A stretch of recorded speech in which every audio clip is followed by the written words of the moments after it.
Avant de partir, Jésus dit ceci. Avant de partir, oui, avant de partir, Jésus dit ceci. Avant de partir, je ne vous laisserai pas orphelin. Non, je ne vous laisserai pas orphelin. L'Esprit Saint viendra changer votre vie. Je ne vous laisserai pas orphelin. Non, je ne vous laisserai pas orphelin. L'Esprit Saint viendra changer votre vie.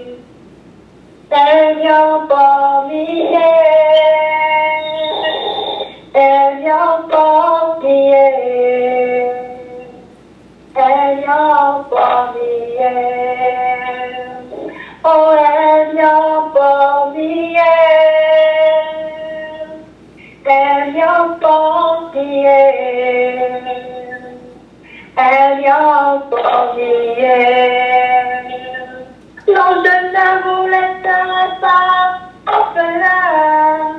Non, je ne vous laisserai pas orphelin. L'Esprit Saint viendra changer votre vie. Oh, je ne vous laisserai pas orphelin. Non, je ne vous laisserai pas orphelin. L'Esprit Saint viendra pour changer votre vie. Oui, avant de partir, Jésus dit ceci. Avant de partir, oui, avant de partir, Jésus dit ceci. Avant de partir, oh, je ne vous laisserai pas orphelin. Non, je ne vous laisserai pas orphelin. L'Esprit Saint viendra conformer votre vie.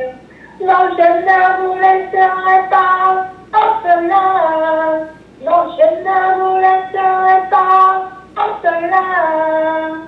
L'Esprit Saint viendra conformer votre vie. Ayant parmi ayant parmi ayant parmi oh, ayant parmi ayant parmi ayant parmi non, je ne vous laisserai pas non, je ne vous laisserai pas orphelin. L'Esprit Saint viendra conformer votre vie. Non, je ne vous laisserai pas orphelin. Non, je ne vous laisserai pas orphelin. L'Esprit Saint viendra changer votre vie. Le Saint-Esprit viendra pour changer votre vie. Amen. Amen. Soyez bénis. Merci beaucoup, Maman Aurélie. Que Dieu bénisse ses enfants, le peuple de Dieu, tous ceux qui nous suivent, de près comme de loin. Nous allons préparer nos cœurs à écouter la parole de Dieu. Nous prions afin que le Saint-Esprit, notre enseignant, notre professeur, nous édifie, nous enseigne et nous communique la pensée de Dieu le Père. Seigneur éternel, notre Dieu, c'est le moment d'écouter la parole de Dieu. Répands le Saint-Esprit dans nos cœurs et rends-nous capables de comprendre tes conseils. Que le canal que tu utilises soit simplement un instrument dans tes mains par lequel tu vas parler à tes enfants. Merci de nous communiquer la vie par ta parole, car ta parole est esprit et vie. Manifeste-toi puissamment au nom de Jésus. Amen. Soyez bénis, peuple de Dieu, que la grâce de notre Seigneur Jésus-Christ soit avec vous.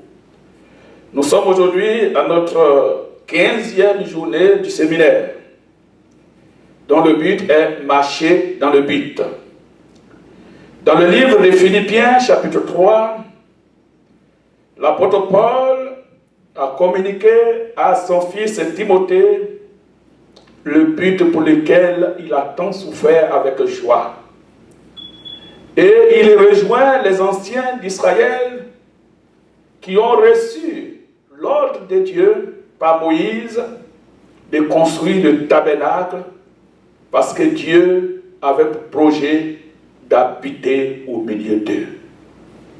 Le service de Dieu, c'est d'abord la présence de Dieu.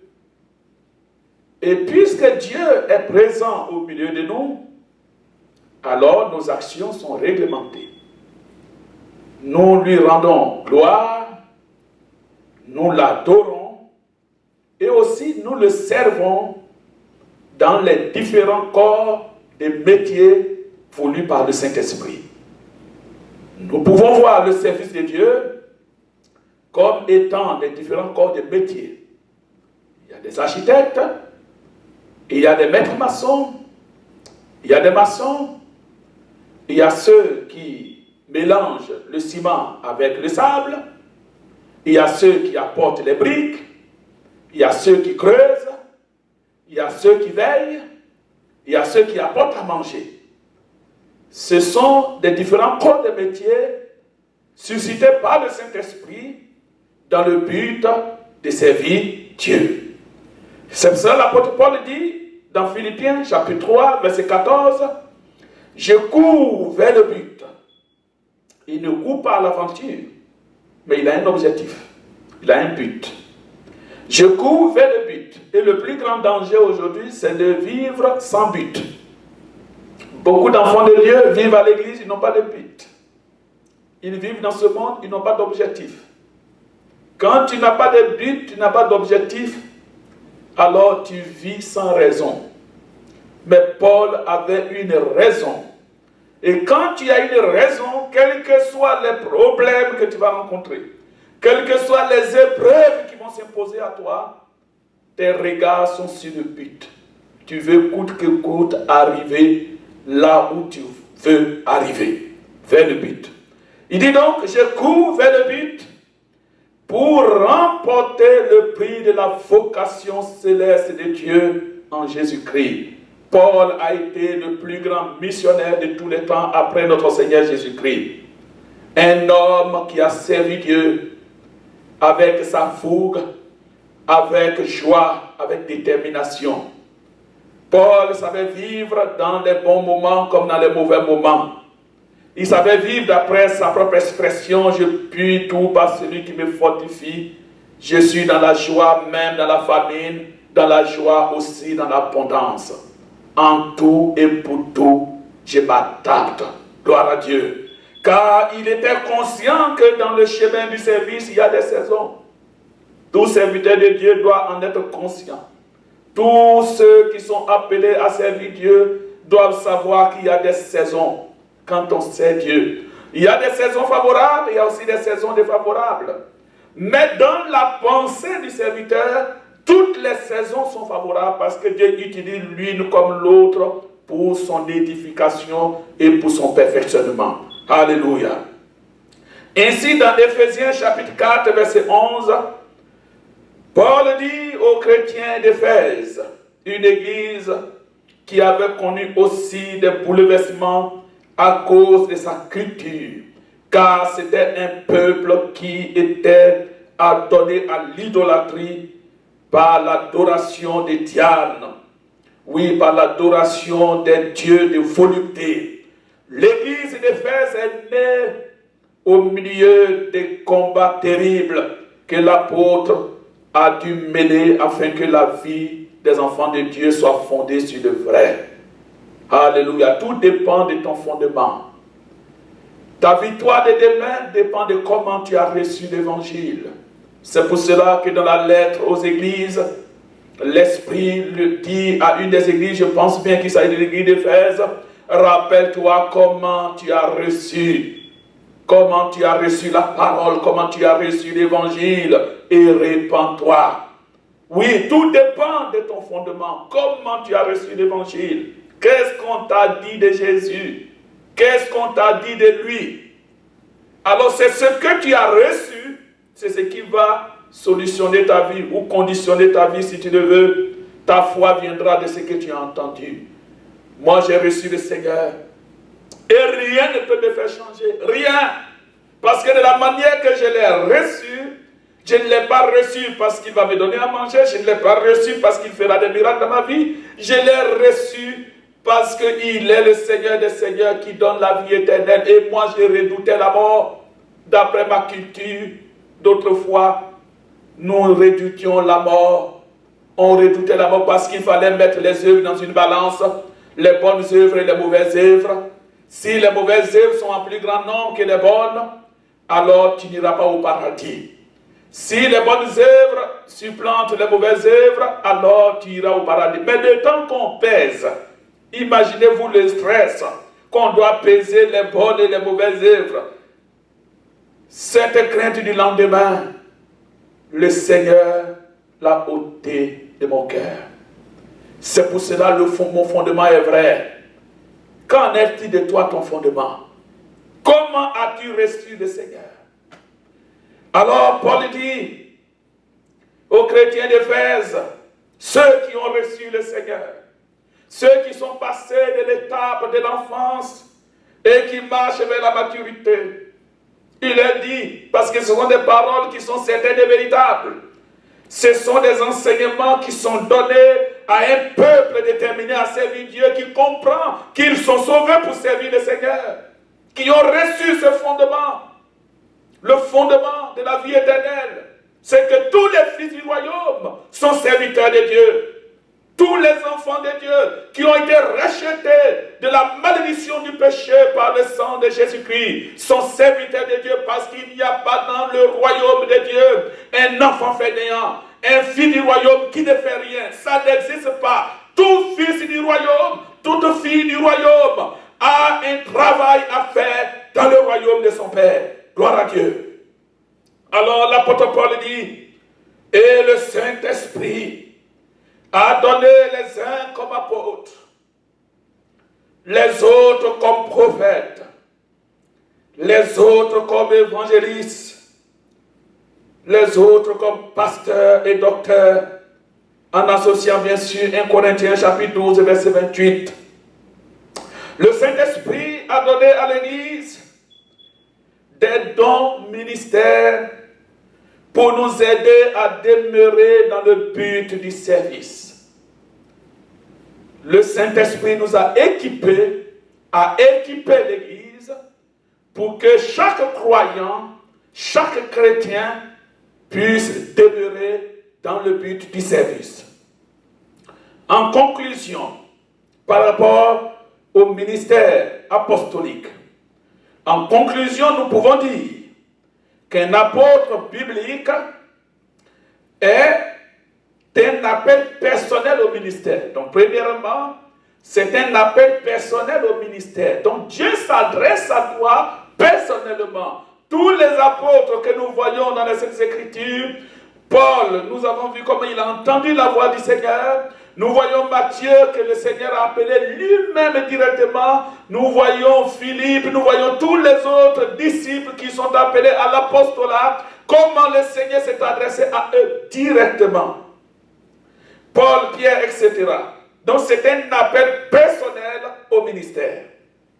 Ensuite, la reconnaissance de cet appel par les responsables locaux est également une évidence claire d'un don de ministère. Donc, quand tu es appelé, ton appel doit être reconnu par les responsables locaux ou les responsables de ton ministère, de votre famille chrétienne, avec une évidence claire d'un don de ministère. Tu es appelé apôtre, mais il faut quand même qu'on voie certains signes avant de reconnaître qu'effectivement cet appel est du Seigneur. Ce n'est pas par un songe seulement. Ce n'est pas seulement par une vision. Quand même Paul a eu la vision, mais il est passé par l'école d'Ananias. Ensuite, il a été présenté aux anciens, c'est-à-dire je peux parler des apôtres à Jérusalem qui ont reconnu donc son appel et lui ont imposé les mains. Voici le schéma. Donc un temps de prière et de jeûne. Donc quand l'appel est reconnu, il faut un temps de prière et de jeûne. Parce que tout ministre doit savoir qu'il est un ennemi potentiel de Satan. Que tu le veuilles ou non, tu es d'abord un ennemi de Satan. Donc il faut un temps de préparation spirituelle, jeûne et prière. Amen. Ensuite, une confirmation par le Saint-Esprit. Pendant qu'on jeûne et qu'on prie, le Saint-Esprit doit encore confirmer. Alléluia. L'imposition des mains est un mandat de la part des responsables. Ensuite, les responsables de ta mission doivent t'imposer les mains et ensuite tu dois recevoir le mandat que tu es maintenant appelé à cette charge. Il faut obligatoirement l'imposition des mains. On ne s'autoproclame pas prophète, pasteur, docteur, etc. Même si l'appel est du Seigneur, il faut quand même la reconnaissance de ta famille chrétienne. C'est pour cette raison que tout ministère ne doit pas évoluer en électron libre. C'est-à-dire, quand tu es appelé par le Seigneur, tu as forcément une famille locale. Forcément. Tu dois évoluer au sein d'une famille. Même si tu as quitté une église, tu es allé chez toi. Le Seigneur t'a saisi comme il a saisi l'apôtre Paul. Il te conduira forcément toujours vers un Ananias pour reconnaître la vision qui t'a été, l'appel qui t'a été adressé. Ensuite, il y a l'envoi officiel. Ensuite, une responsabilité continue envers l'Église, d'où on a été envoyé, à laquelle on doit également rendre compte. Donc, quand on t'envoie, tu as une responsabilité, l'apôtre a une responsabilité envers ses responsables, envers l'Église qui t'a envoyé. Il n'y a aucun ministère qui soit au-dessus de l'Église. Tous ces ministères sont des dons du Saint-Esprit pour l'Église. Ils sont établis dans l'Église. Ils ne sont pas au-dessus de l'Église. L'Église est l'instance suprême devant laquelle tout le monde doit donner respect. Dans le livre de Romains chapitre 16, verset 7, 1 Corinthiens 9, verset 5, ce sont pour votre propre étude. Donc, Romains 16, verset 7, 1 Corinthiens 9, verset 5, 2 Corinthiens chapitre 8, verset 23, Tite chapitre 1, verset 5, Philippiens chapitre 2, verset 25, 1 Thessaloniciens 1, verset 1, 1 Thessaloniciens 2, verset 6, 1 Corinthiens chapitre 4, le verset 6 et le verset 9, en étudiant ces différents textes, à partir donc de ces versets que je viens de citer, nous pouvons établir une liste de 15 apôtres fondamentaux qui ont évolué à côté des 12 apôtres de l'agneau. Dimanche passé, nous avons parlé des différentes catégories d'apôtres. Il y a eu premièrement les apôtres de l'agneau. Secondement, les apôtres fondamentaux, dont l'apôtre Paul en est le leader principal. Après les apôtres fondamentaux, il y a eu maintenant les pères de l'Église. Après les pères de l'Église, ceux qui ont défendu les fondements posés par les apôtres. Ce sont les pères qui les ont défendus. Ce sont eux qui ont rendu plus explicites et plus compréhensibles certaines lignes doctrinales de l'Église données par les apôtres. Ce sont ceux-là qu'on appelle les pères de l'Église. C'est eux qui ont connu les grandes persécutions, qui ont été approchés pour être corrompus afin de changer certaines parties des Saintes Écritures. Ils les ont refusées et leurs vies ont été livrées aux animaux et aux démons. Donc après les pères de l'Église, il y a eu les apôtres des nations, dont on parle de Calvin, de Martin Luther King, des grands qui ont animé les temps de réveil comme Charles Finet et autres. Après donc les apôtres des nations, maintenant nous entrons dans la période des apôtres de l'Église. Nous sommes dans la période maintenant des apôtres de l'Église. Ces apôtres de l'Église sont généralement des missionnaires. Parce que nous sommes commissionnés, nous sommes envoyés en mission par nos assemblées. Donc ce sont les apôtres des églises. Amen. Donc nous avons 15, la liste des 15 apôtres fondamentaux qui sont Paul et Barnabas, Andronicus et Junias, Jacques, Joseph, Simon et Jude. Jude, on dit de lui qu'il était frère de Jésus. Il y a aussi Tite et frère, au moins 2. Il y a Épaphrodite, Silas, donc appelé Sylvain. Il y a Timothée et on peut aussi parler de Apollos. Ce sont là la liste des 15 apôtres fondamentaux. Le ministère d'apôtre est le plus grand dans l'Église du Nouveau Testament. Puisque c'est eux qui posent le fondement de l'Église. De même que les prophètes étaient les porte-paroles de Dieu dans l'Ancien Testament, les apôtres de nos jours, les apôtres donc du Nouveau Testament, sont les porte-paroles de Dieu dans l'Église, l'Église du Nouveau Testament. Ils interprétaient la parole de Dieu. Donc parlons des prophètes de l'Ancien Testament. Ils interprétaient la parole de Dieu telle qu'elle avait été annoncée par les prophètes de l'Ancien Testament. La grande partie du Nouveau Testament a été écrite par les apôtres de l'Église. Donc c'est eux aujourd'hui qui nous interprètent les prophéties des prophètes de l'Ancien Testament. Sachant bien que l'esprit de la prophétie, c'est Jésus-Christ. Tous les prophètes de l'Ancien Testament, il faut le savoir, tous serviteurs de Dieu, tous servants de Dieu doivent le savoir, qu'il n'y a pas eu de contradiction dans aucune prophétie parlant des prophètes, les grands prophètes, les prophètes moyens et les petits prophètes. Toutes les prophéties concernent les temps de l'Église, les temps de la grâce. L'esprit de la prophétie, c'est Jésus-Christ. C'est pour cela qu'on dit que les apôtres, nous sommes édifiés sur le fondement des apôtres et des prophètes. Les prophètes ont annoncé et les apôtres confirment. Voici la compréhension de ce verset. L'expression donc, édifiée sur le fondement des apôtres et des prophètes, selon Éphésiens chapitre 2, verset 20, se réfère en premier lieu aux apôtres du Nouveau Testament qui ont expliqué et interprété ce qu'avaient annoncé les prophètes de l'Ancien Testament.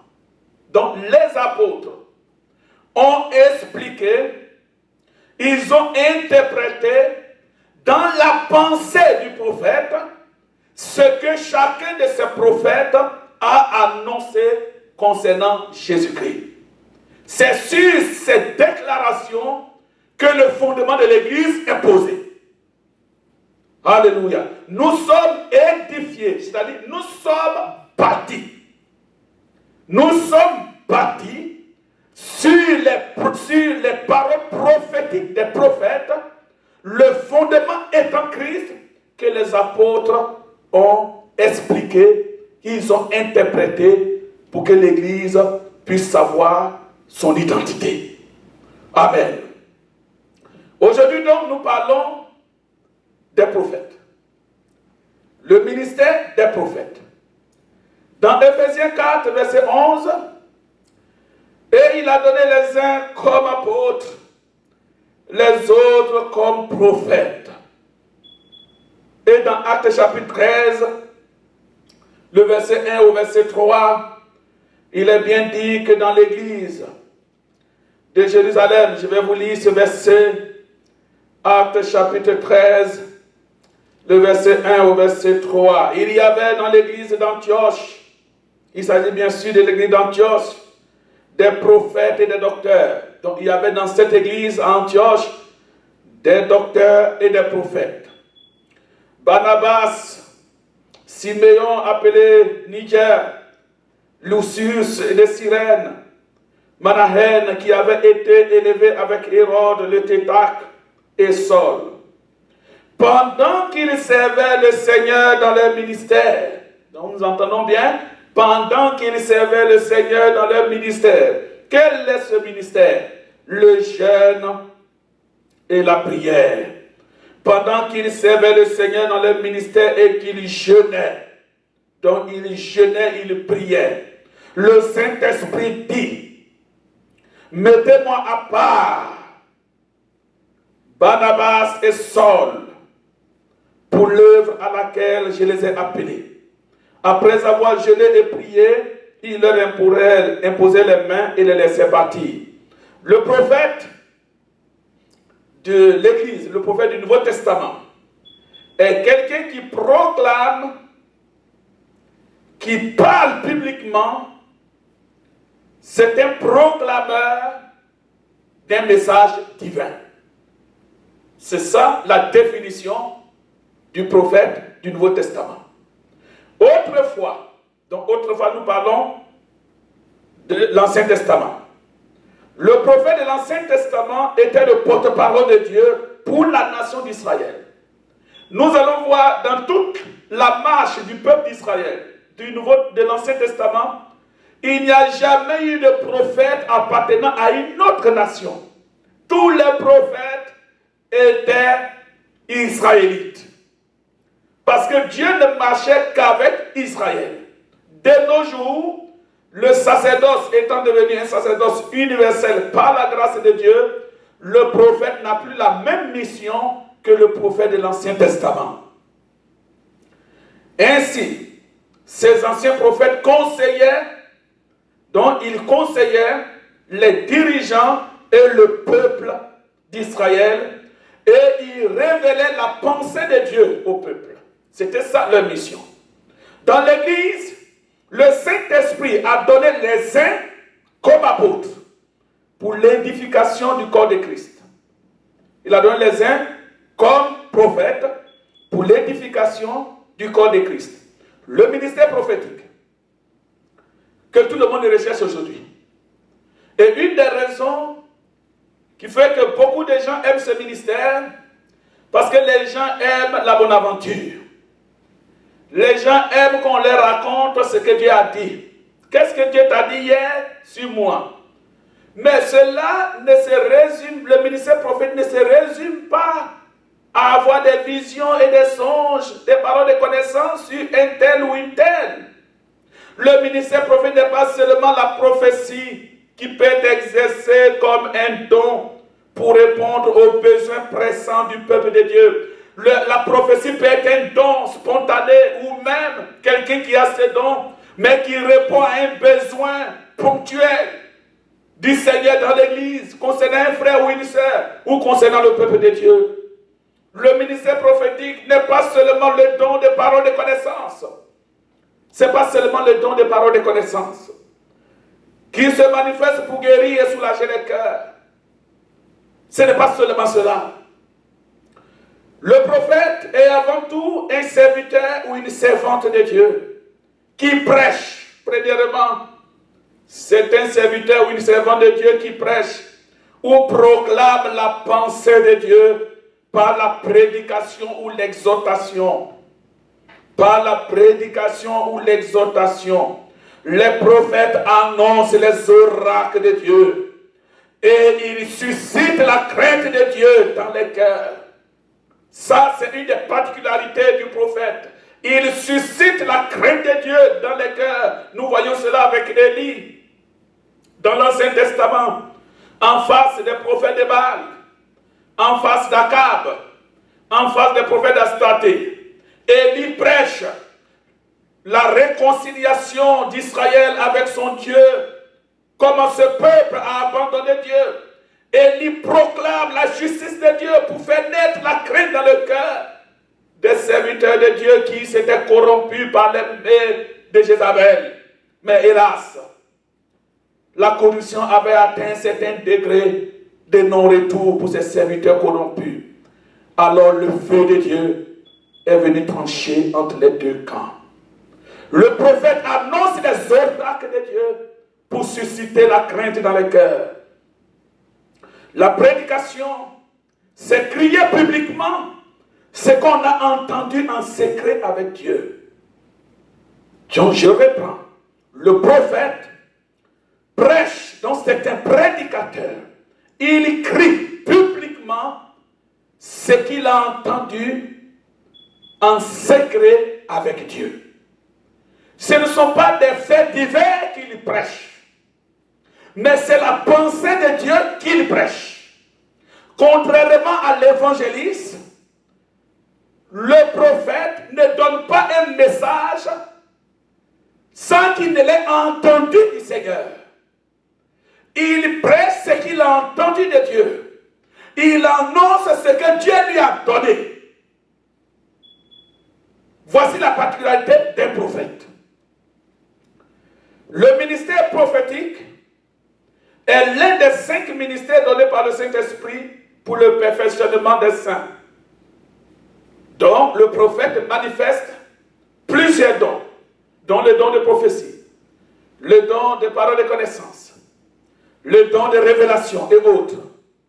Il se manifeste premièrement, pour savoir que quelqu'un est un prophète, le premier signe que vous allez voir chez lui, c'est d'abord la joie et l'habitude de prier et de jeûner. Comme nous venons de le lire dans Actes chapitre 13, verset 1 au verset 3. Vous allez voir un prophète, premièrement, il a la joie et l'habitude de prier et de jeûner. Le prophète, c'est quelqu'un qui aime la prière et qui aime le jeûne. C'est le premier signe, le premier caractère d'un prophète. Il aime la prière et il aime le jeûne. Deuxième chose, le prophète est quelqu'un qui a la capacité d'entendre la voix de Dieu et d'annoncer la pensée de Dieu aux hommes. Donc il entend la voix de Dieu et il annonce la pensée de Dieu aux hommes. Ça, c'est le prophète. L'évangéliste médite, il construit son message, il annonce, il proclame la croix. Le docteur prend un texte, il le décortique, il va le structurer pour le donner en enseignement, pour donner des racines aux enfants de Dieu. Le pasteur est celui qui encadre, qui connaît chacune des brebis, qui donne le remède qu'il faut à chacune des âmes. Mais le prophète, contrairement aux autres ministères, c'est celui qui prêche la pensée de Dieu. Il ne prêche que la pensée de Dieu. Il ne prêche pas sa propre pensée. Il ne prêche pas ce qui est faussement écrit d'après David. Mais c'est la révélation de Dieu qui est prêchée aux enfants de Dieu à partir d'un texte biblique, bien sûr. Il ne sort jamais du cadre de la parole de Dieu. Alléluia. Il ne prêche donc pas la révélation en songe. Ce n'est pas de cette révélation que je parle. Ce n'est pas le songe qu'il a eu la nuit qu'il va prêcher. Ce n'est pas la vision qu'il a fait le matin sur quelqu'un qu'il vient prêcher. C'est le conseil de Dieu qu'il prêche. Quand le prophète prêche, ça s'adresse forcément à quelqu'un. Ou ça s'adresse à l'église pour redresser, pour perfectionner. C'est la pensée de Dieu, l'oracle de Dieu qu'il prêche. Jamais le prophète ne va prêcher une vision. Dieu m'a parlé hier. Et c'est sur ça qu'il vient prêcher comme thème de prédication. Non. Non, ce n'est pas le ministère prophétique. C'est un agitateur qu'il faut vite freiner avant qu'il ne fasse des dégâts dans l'église. Amen. Donc le prophète, ce ministère, c'est pour redresser l'église ou bien redresser une personne. Donc le ministère prophétique, c'est pour redresser l'église. Ce qui est caché, Dieu lui révèle et lui il annonce l'oracle de Dieu. Mais jamais pour détruire, jamais pour humilier quelqu'un, toujours pour redresser, toujours pour recadrer. Amen. Le ministère prophétique, c'est aussi pour fortifier. Fortifier et encourager le peuple de Dieu. Donc ce ministère, c'est pour fortifier, c'est pour encadrer, encourager le peuple de Dieu. Fortifier et encourager. Puisque Dieu connaît nos problèmes, alors le prophète est suscité pour proclamer la grâce de Dieu au travers de la prédication. Et très souvent on se dit, mais la prédication s'adressait à moi. C'est comme s'il connaissait mon problème. C'est un prophète. Il a entendu la voix de Dieu qu'il a orienté dans un message spécifique pour encourager quelqu'un, pour fortifier quelqu'un qui tombe en défaillance, pour encourager le peuple de Dieu. Gloire au Seigneur. Par le don donc de révélation qu'il a, que le Saint-Esprit lui a donné, et de discernement des esprits, le prophète oriente le peuple de Dieu. Parce que tout prophète a d'abord un don de révélation. Et ensuite, il a aussi le don de discernement des esprits. Si un prophète n'a pas le don de discerner les esprits, c'est un prophète qui va terminer sa course dans les ravins. Il va terminer sa course dans la déviation la plus grave. Parce que le peuple de Dieu, le ministère prophétique marche avec le don de discernement des esprits. Parce que nous sommes dans des temps où beaucoup d'esprits séducteurs sont descendus dans le monde.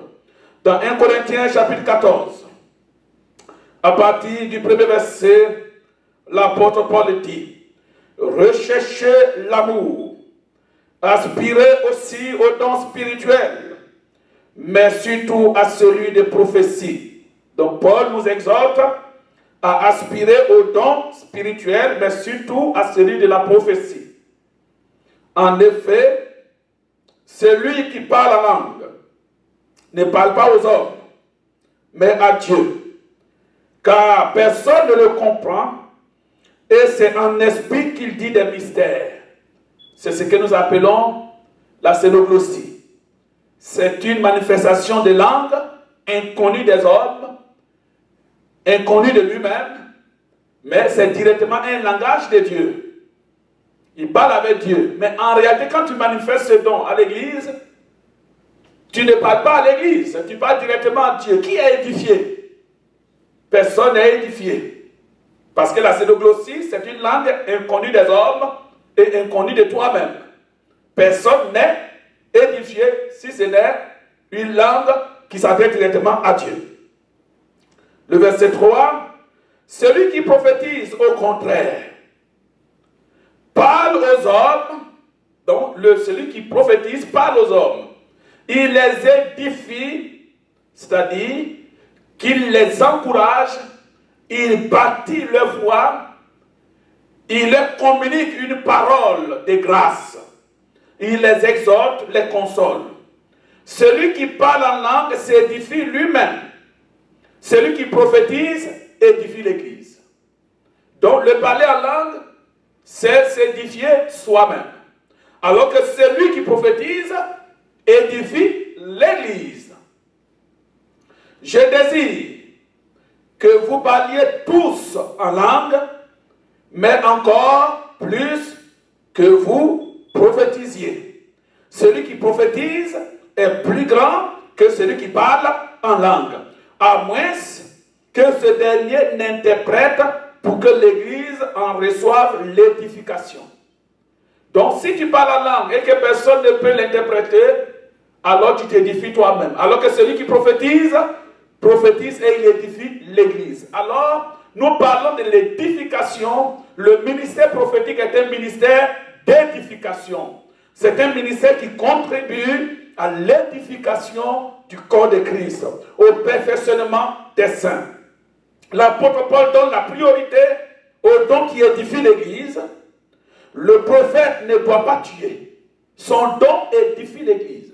Contrairement à beaucoup de choses que nous voyons aujourd'hui, ce que j'appelle les déchets toxiques spirituels dans l'Église aujourd'hui, avec le ministère prophétique mal compris et mal exercé. Parce que beaucoup d'enfants de Dieu manquent de formation. Beaucoup d'enfants de Dieu ignorent même que le don qu'ils ont reçu du Seigneur est utile pour l'édification du corps de Christ, pour le perfectionnement des saints. Dieu ne donne jamais un instrument à ses enfants pour tuer. Toute prophétie, c'est pour édifier. Toute prophétie, c'est pour redresser. C'est quand on résiste au Saint-Esprit dans l'Église. Parce que nous voyons, les chrétiens sont adonnés à des ministères pour dévoiler les gens dans l'Église, dévoiler tel problème d'un tel. Non, le Saint-Esprit est un Dieu de sagesse. La révélation de Dieu, c'est pour édifier, c'est pour encourager, ce n'est pas pour tuer. C'est quand tu résistes au Saint-Esprit. La seule condition où Dieu t'expose, c'est quand tu lui résistes. Quand tu résistes au Saint-Esprit. Quand tu te fais égal au Seigneur Jésus-Christ. En ce moment-là, le Saint-Esprit ne te voit plus comme un enfant de Dieu qui a besoin d'être édifié, mais il te voit en adversaire. Alors un adversaire, tout ce qu'il faut pour un adversaire, c'est de le corriger, c'est de l'humilier, pour lui montrer qu'il ne représente rien devant le conseil de Dieu. Alors tout ministère prophétique, c'est pour édifier. Quand vous recevez une prophétie sur quelqu'un qui engage la vie de la personne, la manière que vous avez reçu la prophétie dépend de Dieu, mais la manière d'émettre le message, ça c'est vous-même. Vous deviez avoir la sagesse d'approcher cette personne seule à seule. Voici des choses qui tuent l'Église, des choses qui divisent l'Église. Parfois, il faut même juger la prophétie pour savoir si elle émane réellement du Seigneur, parce que tout ce que Dieu donne, c'est pour édifier, c'est pour perfectionner et jamais pour diviser. Une prophétie ne divise pas. Quand Dieu te révèle la vie de quelqu'un, ce n'est pas pour que tu prennes le micro. Quelqu'un qui le fait n'a rien compris du ministère prophétique. Il m'est arrivé très souvent de recevoir des messages, mais sans pouvoir les émettre parce que l'endroit n'était pas propice. Dieu donne au prophète la sagesse, parce que l'esprit du prophète est soumis au prophète. C'est en cela qu'on dit ce verset. L'esprit du prophète est soumis au prophète. Amen. Il ne s'agit pas du prophète, il ne s'agit pas de l'apôtre, il ne s'agit pas du pasteur, il ne s'agit pas de l'évangile, on parle du prophète. L'esprit que Dieu donne au prophète est soumis au prophète. C'est-à-dire qu'il y a des messages que tu peux ne pas donner. Tu peux juger de l'opportunité de rendre ce message ou de ne pas le rendre ou d'attendre tel moment favorable. Tout cela, l'esprit du prophète est soumis au prophète. Le ministère prophétique, c'est une école. C'est une école dans laquelle nos prophètes d'aujourd'hui doivent y entrer. Comme au temps des prophètes de l'Ancien Testament, il y avait les fils des prophètes.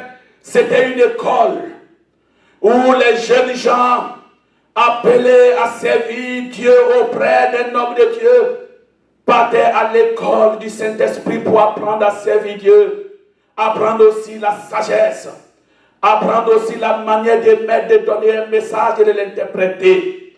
Aujourd'hui, les gens pensent que le prophète, c'est celui qui voit forcément des visions et chaque jour qui doit voir quelque chose sur quelqu'un. Non, bien-aimé, le discernement des esprits. Il faut savoir que même le prophète peut être tenté par un mauvais esprit. C'est pour cela que parfois des prophéties, il faut les juger soi-même. Amen. Ne détruisez pas l'Église par les dons du Saint-Esprit. Car le Saint-Esprit n'a pas donné ses dons pour détruire l'Église. L'Église est sacrée. L'Église est le seul bien de Jésus-Christ. Tout ministère qui s'exprime dans l'Église, c'est pour l'édification du corps de Christ. Si vous voyez des sorciers dans l'Église, alors c'est une grâce que Dieu vous fait. C'est pour que vous parliez à ces sorciers. Quand il va attaquer l'œuvre de Dieu, le Saint-Esprit l'exposera au grand jour. Mais il n'y a pas un ministère pour attraper les sorciers. Il n'y a pas un ministère dans l'Église pour attraper ceux qui pêchent. Il y a un ministère pour proclamer les oracles de Dieu. Il y a un ministère pour conduire les enfants de Dieu à l'édification. Il y a un ministère pour conduire les enfants de Dieu au perfectionnement. Si quelqu'un s'élève pour être l'opposé de Dieu, pour être vu comme un adversaire dans l'Église, le Saint-Esprit l'exposera. Mais tout ministère que Dieu donne, c'est pour l'édification. C'est pour le perfectionnement. Alors, prophètes des temps nouveaux, revoyons notre manière d'exercer le ministère. Allons à l'école des prophètes. Apprenons comme les fils des prophètes. Nous ne sommes pas encore maîtres, nous sommes encore les fils des prophètes. Apprenons à partir de la base pour comprendre comment exercer ce ministère. Comment édifier l'Église avec le ministère prophétique qui est un don excellent, un don merveilleux que le Saint-Esprit a donné à l'Église. Alors, pour continuer, le ministère prophétique est donc l'un des 5 ministères que le Saint-Esprit a donné à l'Église pour perfectionner les saints. C'est un ministère qui édifie l'Église. Le verset 24 au verset 33 de 1 Corinthiens chapitre 14, il est dit, à partir du verset 24, « Mais si tous prophétisent, et qu'il entre un non-croyant ou un simple auditeur, il est convaincu par tous, il est jugé par tous. Les secrets de son cœur sont dévoilés de telle sorte que, tombant sur sa face, il adorera Dieu et publiera que Dieu est réellement au milieu de vous. » Il parle de la parole de connaissance.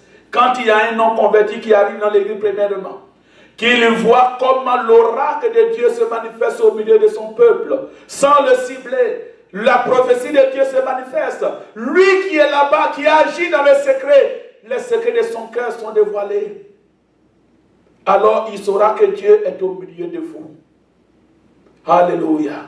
Ça c'est important de le savoir. Et le verset 26. Que faire donc, frères? Lorsque vous vous assemblez, les uns ou les autres parmi vous ont-ils un cantique, une instruction, une révélation, une langue, une interprétation? Que tout se fasse pour l'édification. Tout ce que nous allons faire dans l'église, que tu aies une prophétie, que tu aies une révélation, que même tu aies un cantique, ou même que tu aies une parole de sagesse, que tout se fasse pour l'édification de l'église. Pour l'édification. Une révélation ne doit pas diviser l'église. Une révélation ne doit pas détruire les foyers. Une révélation ne doit pas détruire la vie d'un enfant de Dieu. Non, frère, le Saint-Esprit connaît la souffrance que Jésus a endurée à la croix pour chacun de ses enfants. Il ne permettra pas qu'un don venant de lui soit source de malheur pour ce même peuple pour lequel il a souffert. Prophète, édifie l'église. Édifie l'église, on entre dans l'école du Saint-Esprit pour demander au Seigneur le ministère que tu m'as donné, comment je dois l'exercer. Car c'est une arme terrible, le ministère prophétique. C'est une arme terrible. Elle sauve des vies. Elle sauve des âmes. C'est le but pour lequel Dieu l'a envoyé. Dieu le donne à l'église. C'est un ministère qui guérit des cœurs.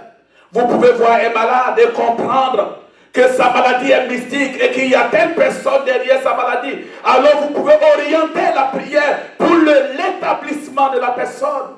Voici un peu les deux volets du ministère prophétique. C'est un ministère qui bénit, qui édifie et qui contribue au perfectionnement des saints. Mais vous n'êtes pas obligé de révéler. Vous n'êtes pas obligé, il faut juger du contexte. Il faut juger de l'environnement. Est-ce que si je donne une telle révélation à une telle personne, est-ce que ce n'est pas la destruction de sa famille? Voici tout ce que le prophète doit analyser. C'est pour cela qu'on dit l'esprit du prophète est soumis au prophète. Alors si vous donnez mal la révélation de Dieu, vous payerez. Gloire à Dieu. Que le Seigneur nous fasse grâce. Bien-aimés, c'est merveilleux. Le verset 27 dit, en est-il qui parle en langue, que 2 ou 3 au plus parlent, chacun en son tour, pas dans la cacophonie, et que quelqu'un interprète. Si tu parles en langue, il faut qu'il y ait l'interprétation. Quand c'est le glossier ou le glossaire, si tu parles même en allemand, quelqu'un doit pouvoir comprendre l'allemand pour interpréter. S'il n'y a pas d'interprète et que toi-même tu peux l'interpréter, interprète. Sinon, tais-toi. Gloire au Seigneur. Pour ce qui est des prophètes, que 2 ou 3 parlent et que les autres jugent. Et si un autre qui est assis a une révélation, que le premier se taise. Car vous pouvez tous prophétiser successivement, afin que tous soient instruits et que tous soient exhortés. Les esprits des prophètes sont soumis aux prophètes. Car Dieu n'est pas un Dieu de désordre, mais de paix. Dieu n'est pas un Dieu de désordre, mais un Dieu de paix. Alléluia. L'apôtre donne donc la priorité. L'apôtre Paul donne la priorité au don qui édifie l'Église. Le prophète ne doit pas tuer. Une prophétie ne tue pas, mais une prophétie encourage. Elle corrige. Je dis bien, elle corrige. La correction, ça dit nous passons de l'erreur à la vérité. Nous extirpons l'erreur d'un ensemble pour le rendre pur. Ça, c'est le ministère prophétique. Il corrige selon le Seigneur pour le perfectionnement des saints. Alléluia. On peut analyser une prophétie et aussi on peut la juger. Bien-aimés, voici le ministère prophétique. Le Saint-Esprit l'a donné à l'Église pour l'édification du corps de Christ, pour le perfectionnement des saints. Contrairement aux prophètes de l'Ancien Testament, qui ne s'adressaient qu'à Israël, les prophètes du Nouveau Testament s'adressent à l'Église du Seigneur et aussi à l'humanité. Dieu peut donner des messages concernant l'humanité. Dieu peut donner des messages concernant un individu. Dieu peut donner un message concernant l'Église qui est son corps. Dieu peut annoncer des oracles qui concernent un temps. Tout cela, ce sont des grâces que Dieu donne à l'Église. Mais l'esprit du prophète est soumis au prophète. C'est un don du Saint-Esprit. On ne fabrique pas les révélations. Tu n'es pas obligé d'avoir des révélations tous les jours. Tu n'es pas obligé de parler de la part du Seigneur tous les jours. Tu ne parles que quand Dieu trouve nécessaire de parler. Tu ne donnes la révélation que quand Dieu te l'a réellement donné. Un prophète reste dans ce canevas, il n'en sort jamais. Parce qu'il y a la crainte de Dieu qui habite son cœur. Il craint Dieu. Et si tu n'as pas compris comment exercer le ministère prophétique, alors il te faudra entrer dans l'école du Seigneur, comme les fils des prophètes, qui apprenaient à servir Dieu auprès des prophètes attitrés. Ce n'est pas une honte que d'apprendre. Les ministères prophétiques ont divisé tant de nos jours. Les ministères prophétiques ont tué tant d'églises de nos jours. Pourtant, c'est un don précieux qui est cité parmi les 5 ministères et qui sont utiles pour la fondation de l'Église, qui sont utiles pour le perfectionnement des saints.